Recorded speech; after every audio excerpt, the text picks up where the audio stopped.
असां ईरान में अहिड़ो सदर चाहियूं था जेको मुल्क खे जंग तरफ़ न वठी वञे। जंग खां पोइ ईरान जो नक्शो शायदि ईअं न रहे जहिड़ो हिन वक़्तु आहे। अमेरिकी सदर डोनाल्ड ट्रंप जूं मीडिया सां ॻाल्हियूं चवे थो अमेरिका ईरान सां कंहिं बि मुआहिदे या सौदेबाज़ीअ जे हक़ में नाहे। मां नथो चाहियां त कुर्द फ़ौज ईरान में दाख़िल थिए। ईरान जे स्कूल ते हमिलो ईरान पाण कयो हो। ईरान जी मदद बाबति रूस ख़िलाफ़ के बि सबूत नाहिनि मिलिया। हाणे असांखे बरतानिया जी ज़रूरत नाहे। ट्रंप जो बरतानवी वज़ीर आज़म खे तानो चयाईं बरतानिया हाणे जहाज़ मोकिलण जो सोचे रहियो आहे। असांखे अहिड़नि माण्हुनि जी ज़रूरत नाहे जेकी जंग खटण बाद अचनि।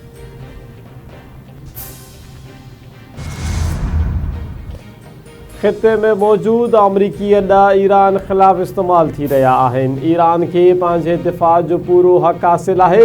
पाड़ेसरी मुल्कनि अमरीका खे रोकियनि। जेकॾहिं पाड़ेसरी मुल्कनि अमरीका खे न रोकियो त ईरान पाण कार्रवाई कंदो। ईरान जे क़ौमी सलामती काउंसिल जे सेक्रेटरी जनरल अली लारिजानी जो परॾेही ख़बरू इदारे खे इंटरव्यू चवे थो अमरीकी सदर ट्रंप ईरान ते हमला करे पंहिंजा मक़सद हासिल करण में नाकाम वियो।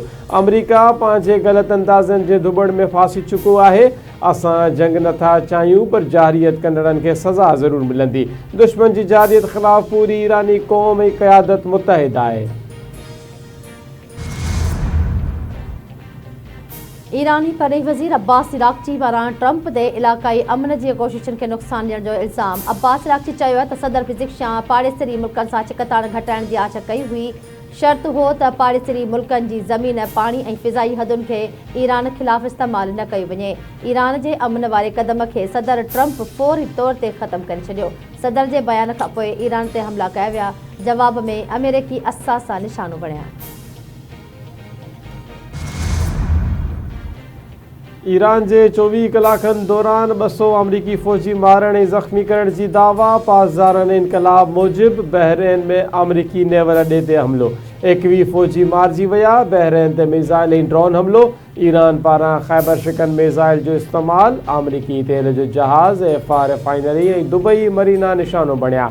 इराक़ जे शहर अरबिल में अमरीकी फ़ौजी अॾे ते ईरानी ड्रोन जो हमिलो। ईरानी हमलनि खां पोइ सॼे इसराइल में ख़तरनि जा सायरन वॼी विया। ख़ौफ़ वारी सूरत हाल।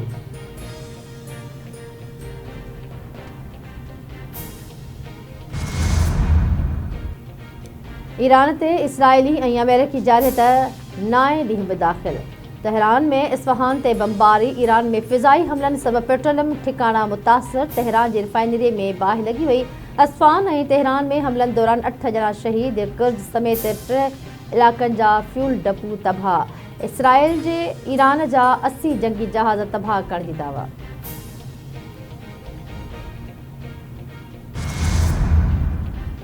ऐं औरतुनि जे आलमी ॾिहाड़े ते मुफ़्त पिंक इलेक्ट्रिक स्कूटीज़ ॾियण वारी तक़रीब अॼु थींदी। सिंध हुकूमत जो क़दम औरतुनि खे महफ़ूज़ ख़ुदमुख़्तियारी माहौल दो सहूलियत फ़राहम करण वारे मनसूबे जो हिसो आहे। सिंध जे सीनियर वज़ीर शर्जील इनाम मेमण जो बयानु। संदसि चवणु आहे त स्कूटीज़ ॾियण जो मक़सदु माहौल दो सफ़री सहूलियत फ़राहम करणु आहे। औरतुनि खे रोड सेफ्टी ऐं स्कूटीज़ हलाइण जी तरबियत बि फ़राहम कई वेंदी। पिंक इलेक्ट्रिक स्कूटीज़ प्रोग्राम बि इन सिलसिले जी हिकु अहम कड़ी आहे। सिंध हुकूमत मुस्तक़बिल में बि अहिड़ा मनसूबा मुतारिफ़ करण लाइ पुरज़म आहे।